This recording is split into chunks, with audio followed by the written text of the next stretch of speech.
የብርሃን የሞባይል ባንኪንጎ እንዲህ ተሻሽሏል፣ ይበልጥ ዘመኗል። በብርሃን ፍጥነት ያሻውትን የሚፈጽሙት ጊዜውን የሚመጥን የሞባይል ባንኪንግ አገልግሎት ከብርሃን ባንክ። እስኪ መተግበሪያውን አፕዴት ያድርጉና አዲሱን አቀራረብ ይመልከቱ። የሚፈልጉትን በሙሉ በፍጥነት በቀላሉ ወዲያውኑ ገንዘብ ወደ አካውንት እንዲሁም ወደ ዋሌት መላክ፣ ክፍያዎችን መፈጸም፣ የአየር ሰዓት መሙላት፣ ስቴትመንት ማውጣት፣ ቀሪ ሂሳብ መጠየቅና ሌላም ሁሉንም በቀላሉ። አዲሱ የብርሃን ባንክ የሞባይል ባንኪንግ መተግበሪያ አሁኑኑ አፕዴት ያድርጉ። ብርሃን ባንክ እንደ ስማችን ብርሃን ነው ስራችን። ሰላም እንደናችሁ አዳፊም 95.1 ሄዶ አድማጮቻችን ፉትቦል ካፌ ተጀምሯል። አላዛር አስገዶምና መስር ቀለባቸው ከቴክኒሻችን ሄኖክ ጋር በመሆን እስከ 4:30 ድረስ የተለያዩ ጉዳዮችን ያነሳን አብራችን ቆያለን። የዓለም ዋንጫ ጨዋታዎች የተደረጉ ነው የሚገኙት። የምድብ ሁለተኛ መርሃ ግብሮችም እንደዚሁ እየተከናወኑ ነው። ትናንትና ስፔን ጨዋታውን አድርጋለች ከሳውዲ አረቢያ ጋር 4-0 በሆነ ውጤት አሸንፋለች። በእርግጥ ስፔን በምን ያህል ግብ ልዩነት ታሸንፋለች የሚሉ ጥያቄዎች ነበሩ። ይህንን ጨዋታ እንደምታሸንፍ እርግጥ ይመስል ነበረ። ስፔን ትናንት የማድረግ ችላለች። ላሚን ያማል ተመልሷል፣ ግብ ማስቆጥሯል። ከዛ ውጭ ግን ኦያርዛባል 2 ግቦችን ማስቆጠር ችሏል። ያው ሃትሪክ መስራት የሚችልበት ብዙ እድሎች እንደነበሩ ተመልክተናል።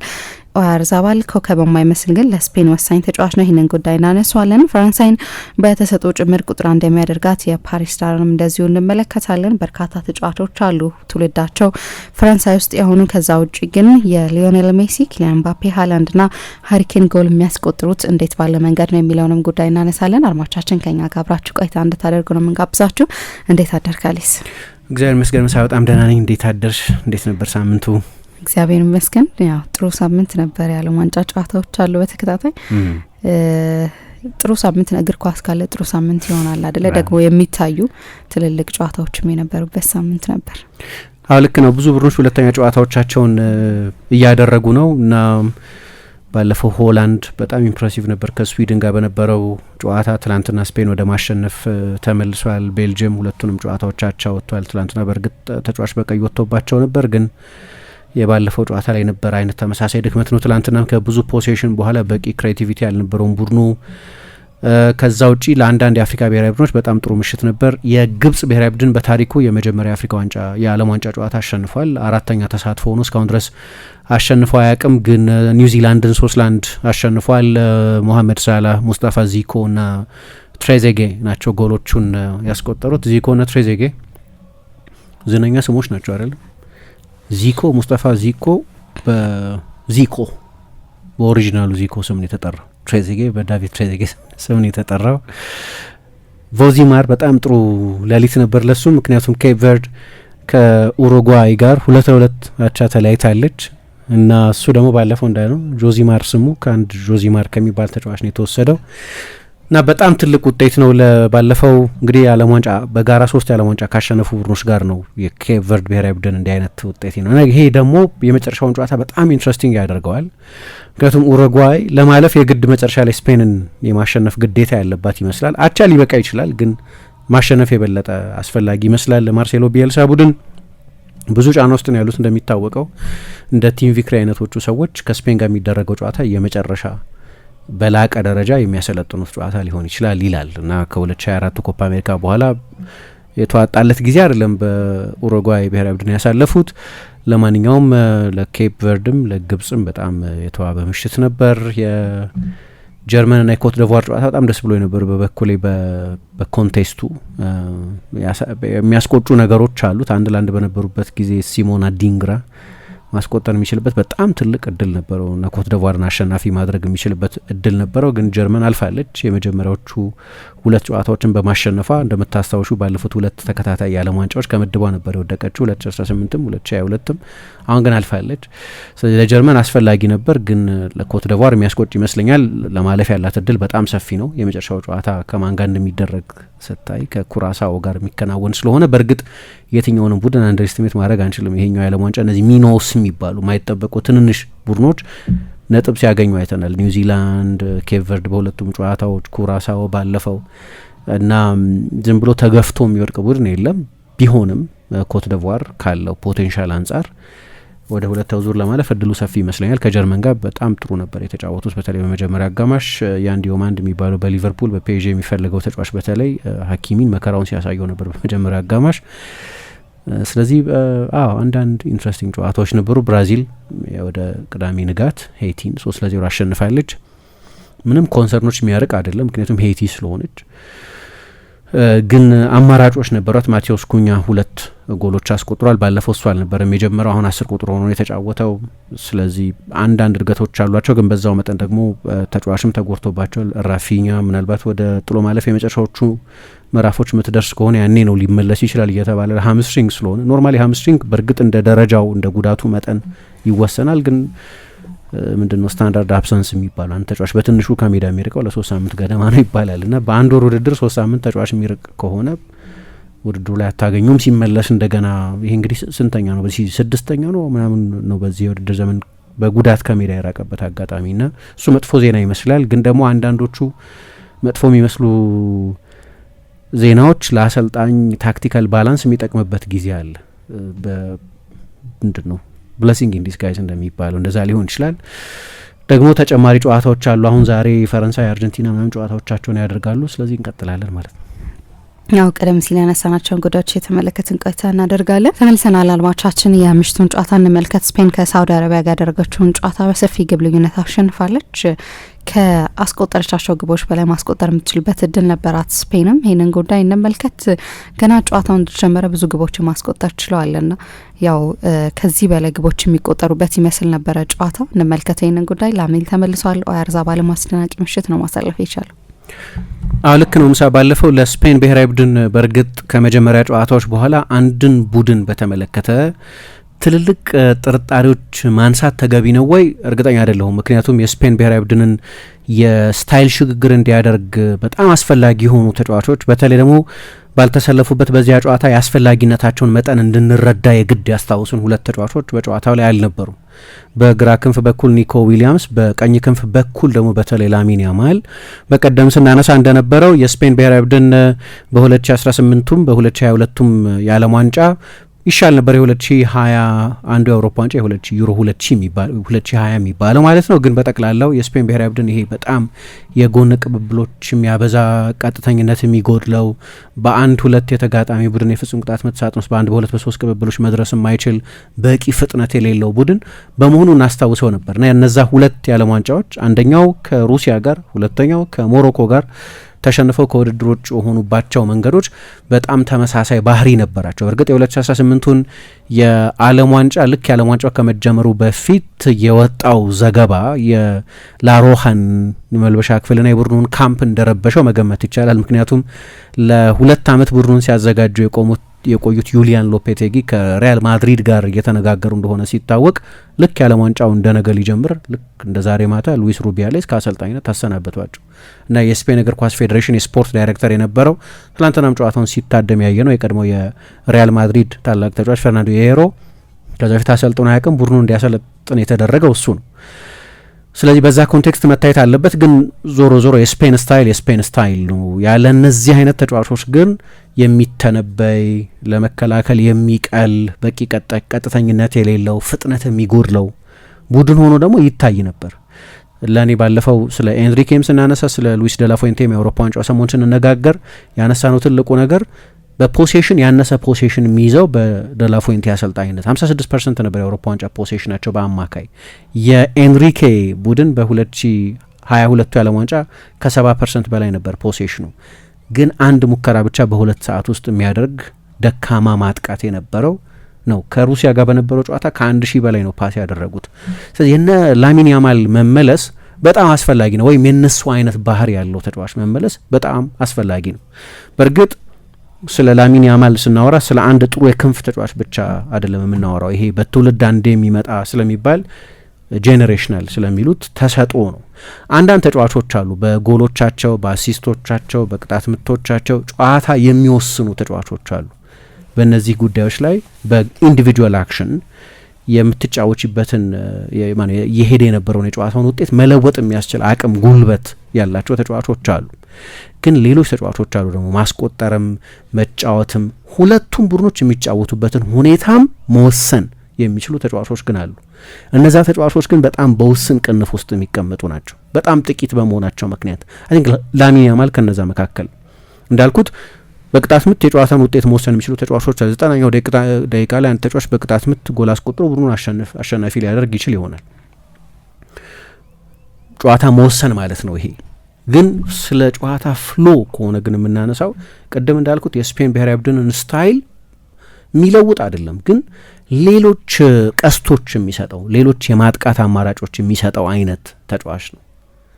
የስፔን ብሔራዊ ቡድን አጫዋች ፍጹም ይለወጣል። የበለጠ ፈጣን ይሆናል፣ የበለጠ ቀጥተኛ ይሆናል፣ የበለጠ 1v1 ማሸነፍ የሚችል ቡድን ይሆናል፣ የበለጠ የተጋጣሚን ቡድን የመከላከል ሚዛን ማሳከር ማፋለስ የሚችል ቡድን ይሆናል።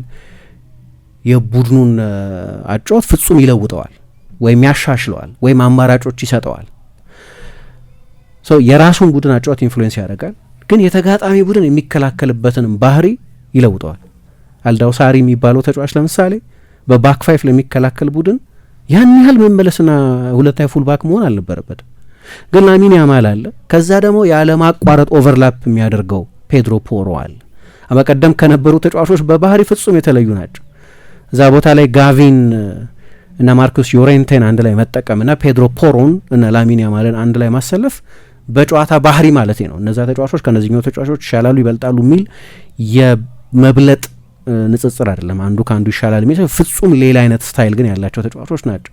ስለዚህ ሳውዲ በባክ ፋይፍ ከሆነ ለመከላከል ወደ ጨዋታ የገባችው ምናልባት በመጨረሻውን መስመር በ5 በ6 በ7 ተጫዋቾች እንድትከላከል የሚያስገድድ ፒን የሚያደርግ የራሳቸው የሜዳ 30 ሜትር ውስጥ እንዳይወጡ የሚከለክል አይነት የማጥቃት ውርጅብኝ የሚሰጥ አይነት ተጫዋች ነው ላሚን ያማል። ግን ፔድሮ ፖሮ ደግሞ አብሮት መኖሩ በጣም አስፈላጊ ነገር ነው፣ ምክንያቱም በቀኙ በኩል ሁልጊዜ አውትሌት ነበረው ማለት ነው። እና ጎሉ ሲቆጠርም ሲምቦሊክ ነው፣ ምክንያቱም የስፔን ብሔራዊ ቡድን የመጨረሻ የዓለም ዋንጫ ጨዋታውን ያደረገ ከሞሮኮ ጋር ጎል አላስቆጠረም። በመለያ ምት ተሸንፎ ከዓለም ዋንጫ ውጭ ሆነ። የዘንድሮ የመጀመሪያ የዓለም ዋንጫ ጨዋታውን ያደረገ ከኬፕ ቨርድ ጋር ጎል ማስቆጠር አልቻለም። በቂ የማጥቃት አደገኝነትም የፈጠረ አይመስለኝም ከነበረው ቴሪቶሪያል ብልጫ የፖሴሽን ብልጫ በምናምን አንጻር ካየ ነው።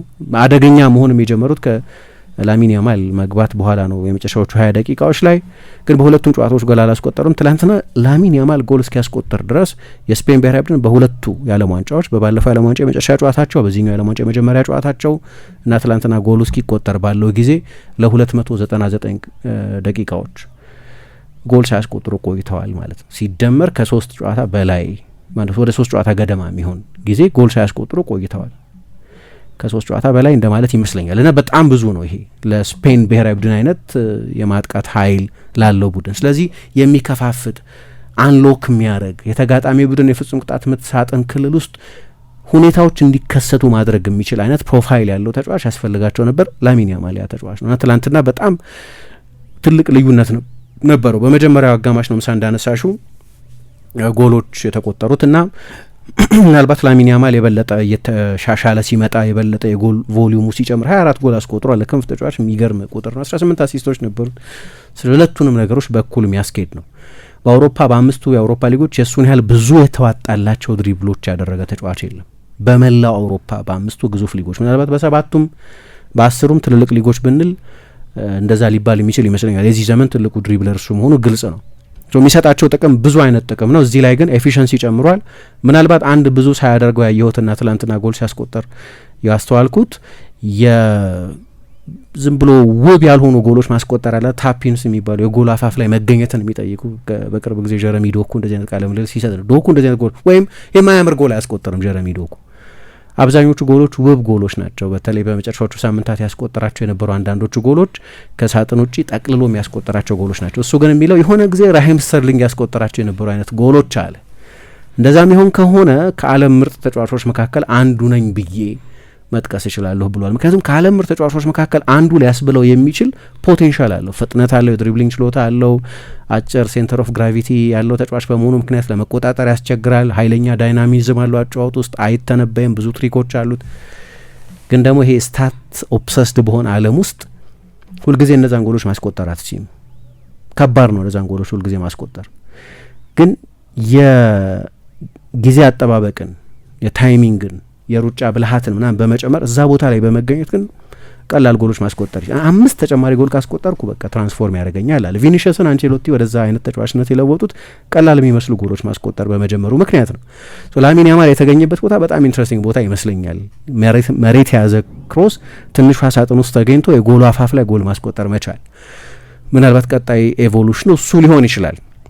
ከዛ ደግሞ ኦያርሰባል 2 ተጨማሪ ጎሎች ማስቆጠረና ጨዋታው አለቀ እና በማለቁ ምክንያት አሰልጣኝ ሉዊስ ደላፉዌንቴ እረፍት ሰዓት ላይ ነው ለውጦች ማድረግ የጀመሩት። ለነገሩ እረፍት ሰዓት ላይ እንደሚለውጡት እናውቅ ነበር ላሚን ያማልን። ራሱም ከጨዋታው በፊት በሰጠው ፕሬስ ኮንፈረንስም ላይ ደግሞ ራሳቸው ሉዊስ ደላፉዌንቴ አሰልጣኙም ከጨዋታው በፊት በሰጡት እንደዚሁ ጋዜጣዊ መግለጫቸው ላይ ከ45 ደቂቃ በላይ መጫወት አይችልም ብለው ስለነበር የላሚን ያማል መቀየር የሚጠበቅ ነበር። ግን ውጤቱ 0-0 ቢሆንስ የስፔን ብሔራዊ ቡድን እየተቸገረ ቢሆንስ? አይ አሁን የባለፈው ጨዋታ ላይ የማጫወት ፍላጎት አልነበራቸውም። መጫወት ይችላል ብለው ነበር ከጨዋታው በፊት፣ ግን የግድ ለማሸነፍ ጥረት ማድረግ ስለነበረባቸው ሪስክ ወስደው ነው 20 ደቂቃ ያጫወቱት እንጂ ለ20 ደቂቃም ቢሆን መጠቀም አልፈለጉም ነበር። ትላንትና ደግሞ ያው 45 ደቂቃ ላይ ለመቀየር እድል የሰጣቸው ጨዋታው በመጀመሪያ ውጤት በማለቁ ምክንያት ነው የነበረው። ግን ጉዳዩ የላሚን ያማል ጉዳይ ብቻም አይደለም። እንዳነሳሁት ፔድሮ ፖሮ ነበር። በግራ ክንፍ በኩል ደግሞ ሌላ የበለጠ ናቹራል የሆነ ተጫዋች ነው የተጠቀሙት። የቀድሞ ቪያሪያል የአሁኑ የአትሌቲኮ ማድሪድን ተጫዋች አሌክስ ባዬናን ነው ያሰለፉት። አሁን በቀደም ጋቪና ፌራን ቶሬስ ናቸው የነበሩት። ፌራን ቶሬስ የበለጠ ሀሰተኛ 9 ቁጥር ነው፣ ጋቪ አማካይ ነው። ሁለቱም ንጹህ የክንፍ ተጫዋቾች አይደሉም። ትላንትና ሁለቱም ንጹህ የክንፍ ተጫዋቾች ናቸው ብቻ ሳይሆን ሁለቱም ፉልባኮች ንጹህ ፉልባኮች ናቸው። የመስመር ተከላካይ ሆኖ መጫወት እንደሚችል አውቃለሁ ማርኮስ ዮሬንቴ፣ ግን ረጅም ጊዜ የምናውቀው በአማካይነቱ በኋላም አሰልጣኝ ዲዮጎ ሲሞኔ ቦታውን ሲለውጥለት የበለጠ የመስመር አማካይ ወይም አማካይ ሆኖ ሲጫወት የነበረ ተጫዋች ነው እና ናቹራል የመስመር ተከላካይ አይደለም። እንደ ልብ ኦቨርላፕ እያደረገ የሚጫወት ለክንፍ ተጫዋች ተጨማሪ አማራጭ የሚሰጥ ኦቨርሎድ ለማድረግ እድል የሚሰጥ የቁጥር ብልጫ ለመውሰድ እድል የሚሰጥ አይነት ፉልባክ አይደለም። የበለጠ የአማካይነት ዝንባሌ ያለው ተጫዋች በመሆኑ ምክንያት ስለዚህ የስፔን የክንፍ አጫወት ትላንትና ከባለፈው ጨዋታ በጣም የተለየ ነበር። ሁለቱም ኬፕ ቨርድም ሳውዲ አረቢያም አንድ አይነት ቡድኖች ናቸው ማለት ባልችልም፣ ግን ሁለቱም ቡድኖች ተመሳሳይ የመከላከል ውጥን የነበራቸው ናቸው። ብዙ ቡድኖች ከስፔን ጋር እንደሚያደርጉት ሁሉ በባክ 5 መከላከል 5-4-1 ኮምፓክት ሼፕ ይዞ መጫወት፣ ከኳስ ጀርባ 9 ተጫዋች ማድረግ፣ ይሄ ተመሳሳይ የኬፕ ቨርድ ብሉ ፕሪንት ነው። ግን ያልሰራበት ዋናው ምክንያት የስፔን ብሔራዊ ቡድን የጨዋታ ሪትምና በጨዋታ ውስጥ ኢንጀክት የተደረገው የተጨመረው ፍጥነት በተለይ በላሚን ያማል መምጣት ምክንያት በጣም ትልቅ ልዩነት ነበር። ስለዚህ ይሄ የስፔንን ብሔራዊ ቡድን ለምን የአውሮፓ ዋንጫ ወሰደ የሚል ማብራሪያ በሚሰጥበት የዛሬ 2 ዓመት በትላንትናው ምክንያት ነው ማብራሪያ የተሰጠው። ማለት የክንፍ ተጫዋቾች አሉት የበለጠ አደገኛ የሆኑ ለስፔን ብሔራዊ ቡድን ተጨማሪ ዳይሜንሽን መስጠት የሚችሉ የክንፍ ተጫዋቾች አሉት የበለጠ ፍሉድ እንዲሆን እድል ሰጥቶታል። ለምሳሌ በቀደም በነበረው ጨዋታ ላይ ሳጥን ውስጥ የነበራቸው ተጫዋች ትላንትና የነበረው ተጫዋች ሚኬል ኦያርሰባል የመጀመሪያው 30 ደቂቃ ላይ ኳስ አልነካም። ባለፈው ጨዋታ ሬከርድ ነው ይሄ ከ1966 ጀምሮ። ምክንያቱም ከክንፍ ተጫዋቾች ክሮስ ተደርጎለት የሚያጠቃ አይነት ግዙፍ አጥቂ አይደለም ነው። እንደዛ የሚጫወቱ ከሆነ ቦርሃ ኢግሌሲያስ ሊሻላቸው ይችላል። 2 ቁጥሮች ነው ይዘው የመጡት። አንደኛው ኦያርሰባል ነው፣ 9 አይደለም ለኔ 10ና 9 ቅይጥ ነው። በጣም ኢንተሊጀንት ተጫዋች ነው፣ ግን ኮምቢኔሽን የሚፈልግ አይነት ተጫዋች ነው። ከክንፍ ተጫዋቾች ጋር መቆራኘት የሚፈልግ አይነት ተጫዋች ነው። ከሳጥን እየወጣ መጫወት የሚፈልግ አይነት ተጫዋች ነው። በቀደም ግን በቀኝ በግራ ክንፍ በኩል የነበሩት ሁለቱም ተጫዋቾች ንጹህ የክንፍ ተጫዋቾች አይደሉም። ስለዚህ ምንም አይነት የፖሴሽን ብልጫ ቢኖራቸው 75% ኳስ ቢይዙም ግን የኳስ ቁጥጥራቸውን መጠን ያህል አደገኞች የነበሩ አይመስለኝም። ስለዚህ ትላንትና የገቡት ተጫዋቾች መጨረሻ ላይ እግር ኳስ ስለ ተጫዋቾቹ ነው የሚባለው ለዚህ ነው እና ተጫዋቾቹ ናቸው እንዲህ አይነት ዳይናሚዝም እንዲኖር ያደረጉት። ያው ኒኮ ዊሊያምስ ገና ጨዋታዎች ለመጀመር ገና ይመስላል፣ ግን ባዬናም ሌላ ዳይሜንሽን በግራ በኩል ሰጥቷቸዋል እና ኦያርሰባል ትላንትና በጣም ድንቅ ነበር። 3ቱም የመጀመሪያ አጋማሽ ላይ ያስቆጠሯቸው ጎሎች ላይ ተሳታፊ ነበር። 2 ጎሎች አስቆጥሯል እና ደግሞ ያስቆጠራቸው ጎሎች በስፔን እግር ኳስ የጎል አስቆጣሪዎች ታሪክም ከፍ ያለ ቦታ እንዲኖሩ አድርጓል። እስከ ትላንትና ድረስ ከ1 እስከ 10 ውስጥ ነበር፣ ግን ትላንትና ጎል ካስቆጠረ በኋላ 8ኛ የስፔን ብሔራዊ ቡድን ከፍተኛ ጎል አስቆጣሪ ሆኗል። ምክንያቱም 27ኛ ጎሉን ያስቆጠረው ያለፈው ተጫዋች የቀድሞ የሪያል ማድሪድ እና የስፔን ብሔራዊ ቡድን ሌጀንድ የሆነውን አሁን በሪያል ማድሪድ በዳይሬክተርነት የሚሰራውን ኤሚሊዮ ቦትሬጌኞን ነው። አሁን ከፌርናንዶ ሞሪየንቴስ እኩል ሆኗል 27 ጎል ስላስቆጠረ። ከፈርናንዶ ኤሮ ቅርብ ነው። እኔ ማየት ሲጀምር ፈርናንዶ ኤሮ ነበር የስፔን ብሔራዊ ቡድን ጊዜም ከፍተኛ ጎል አስቆጣሪ ነው። ፈርናንዶ ኤሮን ሳቀው ተከላካይ ነበር እና በጣም ጥሩ የቅጣት ምት የፍጹም ቅጣት ምት መቺ ነበር። ለነገሩ ድሮ አማካይም ነበር ከዛ ከሱ የሚበልጡ ተጫዋቾች አሉ። ዳቪድ ቪያ ነው የስፔን ብሔራዊ ቡድን ጊዜም ከፍተኛ ጎል አስቆጣሪ። እሱ ላይ ለመድረስ ሊያስቸግር ይችል ይሆናል እና በቅርብ ጊዜም ባለፉት 14 ጨዋታዎች 15 ጎሎች አስቆጥሯል። ለስፔን ብሔራዊ ቡድን ከ27ቱ ጎሎች 20ውን ያስቆጠረው በሉዊስ ደ ላ ፉዌንቴ መሰልጠን ከጀመረበት ጊዜ ጀምሮ ነው፣ ወይም ከ2023 ወዲህ ማለት ነው። እሳቸው ኃላፊነቱን ከተረከቡበት ጊዜ ጀምሮ አሁን ቅድም ባልኳቸው በእነዚህ 14 ጨዋታዎች 15 ጎሎች አስቆጥሯል። ከነዚህ 14 ጨዋታዎች ግን በ10 ጎል አስቆጥሯል። በተቀሩት ሌሎች ጨዋታዎች ላይ ደግሞ ቢያንስ አሲስት ሰጥቷል። ኮንትሪቢዩሽኑ በጣም ከፍተኛ ነው ከኬፕ ቨርድ ጨዋታ በስተቀር ማለት ነው። በጣም የተዋጣለት ጊዜ ነው እሱም በስፔን ብሔራዊ ቡድን እያሳለፈ ያለው። ግን የክንፍ ተጫዋቾች በተለይ ደግሞ በላሚን ያማል ፖቴንሻል ያለ የክንፍ ተጫዋች ሲጨመር በጣም ትልቅ ልዩነት ያመጣል። ከዚህ ጨዋታ በፊት ስለ ስትሪት ፉትቦል እየተናገረ ነበር። ያው እንደ ሮናልዲኞ ለመጫወት ሰው የግድ ብራዚላዊ መሆን አይጠበቅበትም ብሏል። ምክንያቱም ኢስኮ፣ ቤንዜማ፣ ቪኒሽስ፣ ሼርኪ አሁን ለማየትም ወዳቸው አይነት ተጫዋቾች ናቸው። ምክንያቱም እነሱ ላይ የስትሪት እግር ኳስ አያለሁ ብሏል። ኔይማር ትልቅ ፋን እንደሆነ ይታወቃል። ከዛ ውጪ ግን ለምሳሌ እኔ ኦንሪን አላየሁትም በቀጥታ ብሏል ቲየሪ ኦንሪን። ግን የእሱን የቪዲዮ ኮምቢኔሽኖች ማየት ወዳለሁ፣ ቴክኒክ ወዳለሁ ነው። ዞሮ ቴክኒካል እግር ኳስ ወዳለሁ ለማለት ነው። እና ሲጫወትም በቃ ያው ራሱ እንደሚናገረው በሮካፎንዳ የተጫወተ መንገድ ላይ የተጫወተ ያደገ ከውሾች ጋር ስኪሉን ያጎለበተ ተጫዋች እንደሆነ ማየት ትችላለች። ሊያውም እርግጠኛ አይደለሁም በስንት ፐርሰንት ፊትነስ እየተጫወተ እንደሆነ። ሲዝኑን በጉዳት ምክንያት ሳይጫወት ነው የመጨረሻውን 1 ወር ገደማ ያሳለፈው። የባለፈውንም ጨዋታ ያልጀመረበት አንደኛው ምክንያት እርሱ ነው። ስለዚህ በጣም ድንቅ ነበር። ትላንትና የበቀደመውም ጨዋታ ላይ ልክ እንደዚሁ እና በዓለም ዋንጫ ታሪክ 8ኛው በእድሜ ትንሹ ጎል አስቆጣሪ ሆኗል። ፔሌ ነው ትንሹ 17 ዓመት ከ239 ቀን፣ ማኑኤል ሮዛስ፣ ጋቪ፣ ኢብራሂም ምባዬ ባለፈው ከፈረንሳይ ጋር በነበረው ጨዋታ ለሴኔጋል ጎል ያስቆጠረው ልጅ ማለት ነው፣ ማይክል ኦዌን፣ ኒኮላይ ኮቫች፣ ዲሚትሪ ሲቼቭ እና ላሚን ያማል። ሜሲ 9ኛ ነው 18 ዓመት ከ357 ቀን ነበር 2006 የዓለም ዋንጫ ላይ ያቺን ጎል 6-0 ሲያሸንፉ ሲያስቆጠር ማለት ነው። አይ ቲንክ ሰርቢያ ላይ ያስቆጠረው ጎል ማለት ነው። ስለዚህ በዓለም ዋንጫው እንግዲህ በእድሜ 8ኛው ትንሹ ጎል አስቆጣሪ ሆኗል። የዓለም ዋንጫ የመጣው 18 ዓመቱ ላይ ስለሆነ ነው እንደዛ የሆነው። የዛሬ 2 ዓመት በአውሮፓ ዋንጫ ላይ በ16 ዓመቱ ጎል አስቆጠረ እናውቃለን። ስለዚህ በጣም አስደናቂ ነው። አይ ቲንክ እሱ ፊት እስከሆነ ድረስ ስፔን ፍጹም ሌላ አይነት 2 አይነት ቡድን ያየ ነው በአንድ ተጫዋች መጨመር። ፎርስ አንድ ዝም ብሎ ተራ መደበኛ ተጫዋች አይደለም፣ ልዩ ክህሎት ነው። ግን ጠቅላላ ዳይናሚክሱን የሚቀይር ነው። ለዛ ነው ጨዋታ የሚወስኑ ተጫዋቾች አሉ፣ የምትጫወችበትን ሁኔታ የሚወስኑ ፕሌይፉል የሆኑ የሚያዝናኑሽ፣ በተመሳሳይ ጊዜ በጣም ውጤታማ የሆኑ የጎል እድል የሚፈጥሩ ክሮሶቹ፣ ትሪቬላዎቹ በጣም አደገኞች ናቸው። ደግሞ ሜንታሊቲው ደስ ይለኛል። ለምሳሌ ክንፍ ተጫዋች ነው አይደለም። ስለዚህ ኔይማርን፣ ቪኒሽስን ንጹህ የክንፍ ተጫዋቾችን ብቻ ማጥናት ሊበቃው ይችላል። ስለ ትሪቬላ ክሮሱ ሲጠየቅ ኬት ነው ያመጣው ሲሉት ሞድሪችን በማጥናት ብሏል። ስለዚህ በሌላ ዲፓርትመንት የሚጫወቱ ተጫዋቾችንም ብዙ እንደሚያጠና የሚያሳይ ነው እና ትላንትና በጣም በግልጽ የሚታይ ልዩነት ነበር በላሚን ወደ መጀመሪያ አሰላለፍ መምጣት ምክንያት። ብቸኛው አደገኛ ተጫዋች አልነበርም። በአማካይ ክፍሉ ላይ ለውጦች አድርገዋል። ትላንትና የበለጠ የተሻለ ሊንክ አይቻለሁ በፔድሪና በዮአርሰባል መካከል፣ በፔድሪና በሮድሪም መካከል። ግን ከሁሉ በላይ ትልቁ ዲፈረንሻል የሆነው እሱ ይመስለኛል።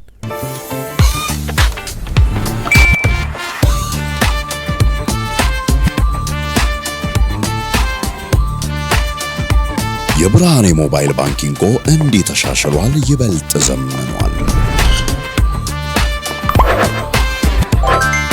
በብርሃን ፍጥነት ያሻውትን የሚፈጽሙት ጊዜውን የሚመጥን የሞባይል ባንኪንግ አገልግሎት ከብርሃን ባንክ። እስኪ መተግበሪያውን አፕዴት ያድርጉና አዲሱን አቀራረብ ይመልከቱ። የሚፈልጉትን በሙሉ በፍጥነት በቀላሉ ወዲያውኑ ገንዘብ ወደ አካውንት እንዲሁም ወደ ዋሌት መላክ፣ ክፍያዎችን መፈጸም፣ የአየር ሰዓት መሙላት፣ ስቴትመንት ማውጣት፣ ቀሪ ሂሳብ መጠየቅና ሌላም ሁሉንም በቀላሉ። አዲሱ የብርሃን ባንክ የሞባይል ባንኪንግ መተግበሪያ አሁኑኑ አፕዴት ያድርጉ። ብርሃን ባንክ እንደ ስማችን ብርሃን ነው ስራችን።